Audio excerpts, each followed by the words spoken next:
If you're a farmer, and we've talked a lot in the past day and a half about all the inputs, all the traits that you need to be very successful at if you're going to have a good potato crop. But the two things that stand out, probably more than any other inputs, is water and soil. That's what makes whatever the crop that you're growing successful or not.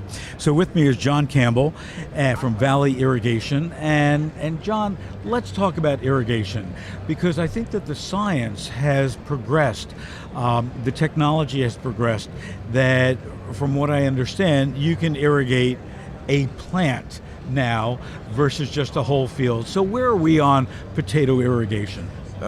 Phil, you're right. You can't grow without water, and so that's why Valley Irrigation is key for not just potato growers but all growers. But to your question, we've got variable rate irrigation down to the point where we can control each sprinkler on the pivot itself. So we have absolute control of where to put that water, which is key to efficiency, or the definition of efficiency is putting the exact right amount of water in the exact right place at the exact right time. So two things. Number one is, how do you discover when something needs water?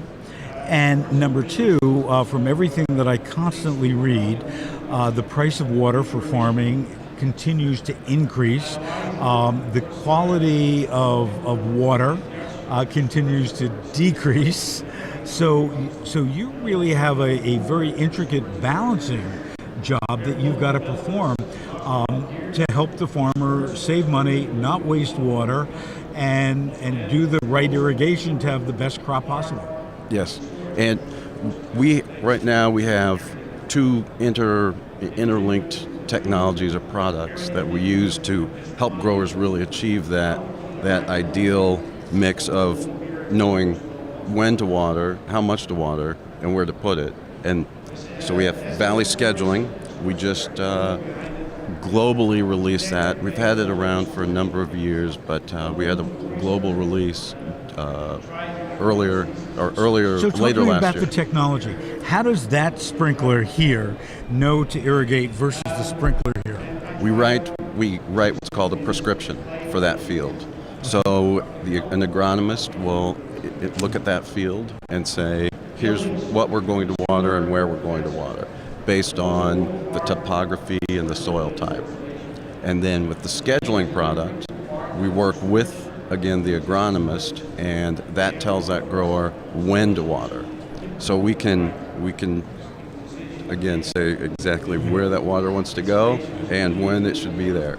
And how often does that agronomist have to update that kind of information? How quickly is the soil changing that requires updates? That again depends on the soil itself and where you are in yes, the world. Soil itself, okay. The weather.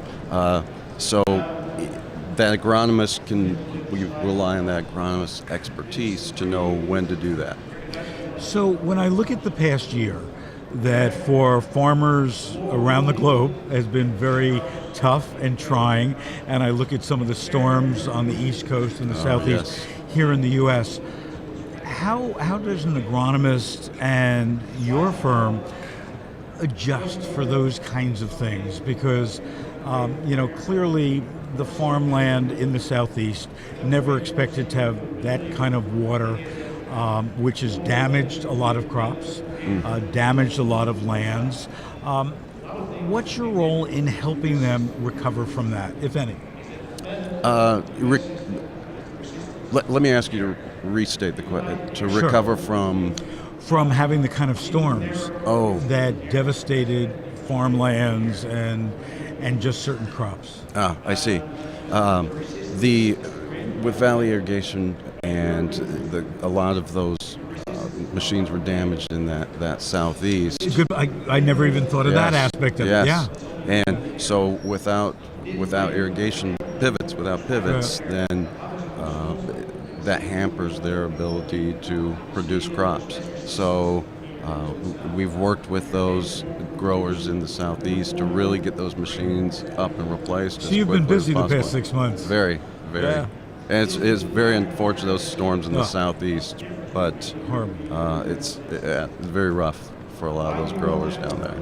And I've talked to a lot of growers who had trees that went down that, you know, they're looking at certain crops that are going to take 7 or 8 years to recover. Yes. So it's a tough time for them. Yes, some of those growers are having to make decisions whether they go back with that permanent crop Or a or different if crop. they switch to row crop or some other type of crop. Well, John, thank you for all your help for potato farmers. Keep up the great work. Phil, thank you very much for having me. Enjoy the show. We're going to take a quick break. When we come back, we're going to shift gears a little bit, and we're going to talk about nanotechnology and how that is affecting the potato world.